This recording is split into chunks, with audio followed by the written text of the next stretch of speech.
Welcome back, everybody. Hope you guys are having a great day. It's Chris here again, and today we're going to be talking about a new movie from 2023.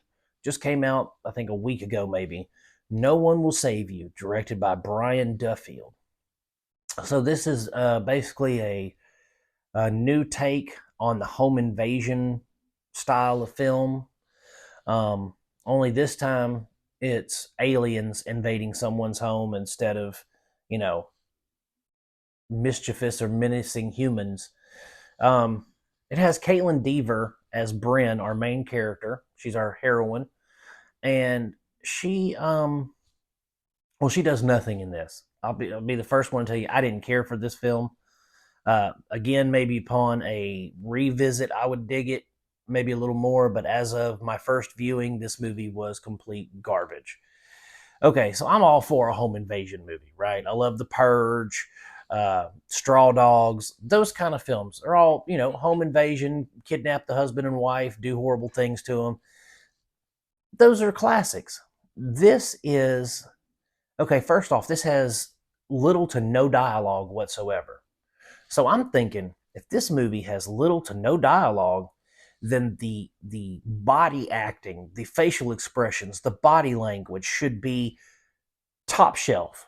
Like if you're going to make a movie and you're not going to have any dialogue whatsoever or hardly any, then your main actor, your main character needs to have impeccable body language to convey terror, elation, you know, fear, sadness, all those things. And I don't think that Caitlin Dever was able to deliver on that.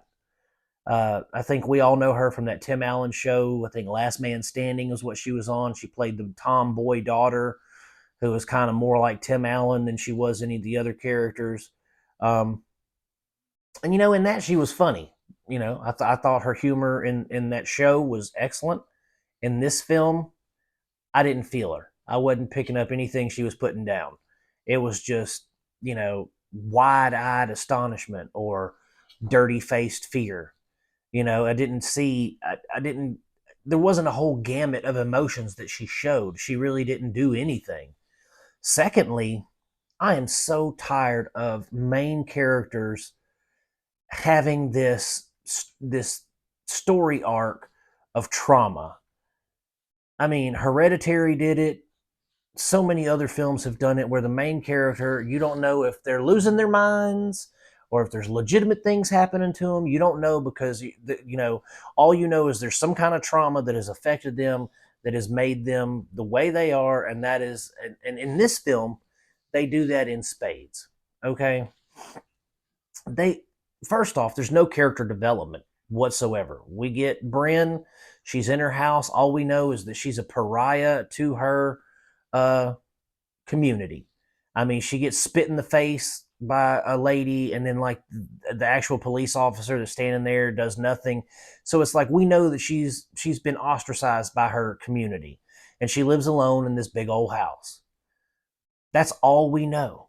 There is a revelation of what trauma she went through at the end, but I didn't pick up on it. Apparently, there was a whole like big reveal of what happened to her beforehand that she, you know, that says, hey, this is why she's that way and why people feel that way towards her. But obviously, I had tuned out by then, and I don't remember seeing that. So again, maybe if I watch it again, I'll pick up on that, and it'll play better for me. But I'm not holding my breath, and I ain't looking forward to watching it again anytime soon. The Again, the trauma thing, the sparse dialogue, the terrible body acting, all that just compounds on our aliens, okay? Our creature design. How many of us have grown up with those big old headed, bulging eyed little gray men, right? I mean, that's your typical alien design. That's what everybody who's ever been abducted says they look like. When this film, we get those little gray men with the big heads and the bulbous eyes, and they make like cicada noises. So noises that will put you to sleep on any other night are supposed to be terrifying in this instance, which I didn't find them scary at all. Secondly, the creature design, terrible CGI, absolutely terrible. Also, this film was incredibly dark. Even, I mean, it's as dark as Alien versus Predator Requiem.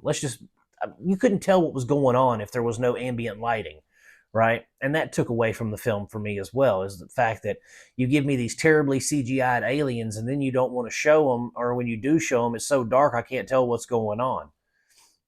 Maybe that was to try to hide their terrible CGI. I don't know. But either way, it was, you get terrible creature designs, terrible acting. The writing, again, doesn't exist. There's no dialogue what to speak of. And it just fell flat. And I was very, very excited for this film when I first saw the trailer. I was like, whoa, this is coming to Hulu. I can't wait to see this. This looks awesome. And then they give me this. Fire in the Sky is a better alien film, like alien abduction, alien type film than this is. I mean, she's literally just fighting big headed, bulging eyed aliens that try to invade her home, and there's never really any explanation as to why they're invading her home. There's no explanation. There's no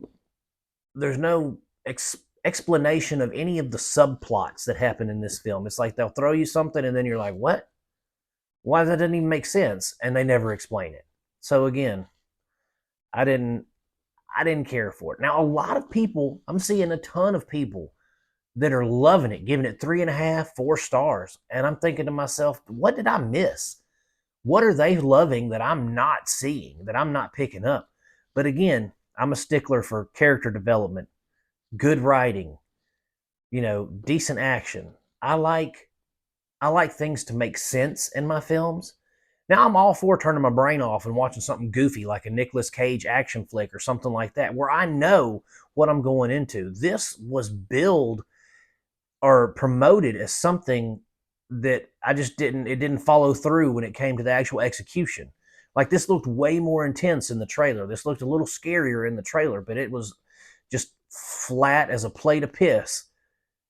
I mean, when you actually get down to watching it. Now, again, I'm in the minority here. I didn't like it, but other people did. I gave it 1.5 stars, and it's streaming on Hulu. If you guys want to check it out, by all means, go check it out. I mean, I hope you guys like it. It just didn't play good for me. But yeah, guys, that's it for No One Will Save You. And, like and subscribe, ring the bell, go to Facebook, join up in our group, Cinema Dolce and TikTokers. Come over here to not Facebook, I'm sorry. Come over here to YouTube and sign up, guys. Subscribe to the page so you can get more updates. Anyway, guys, I'm going to keep making them as long as you keep watching them. Peace out. God bless. Have a great day. I love you. Adios. Vaya con Dios. Sayonara.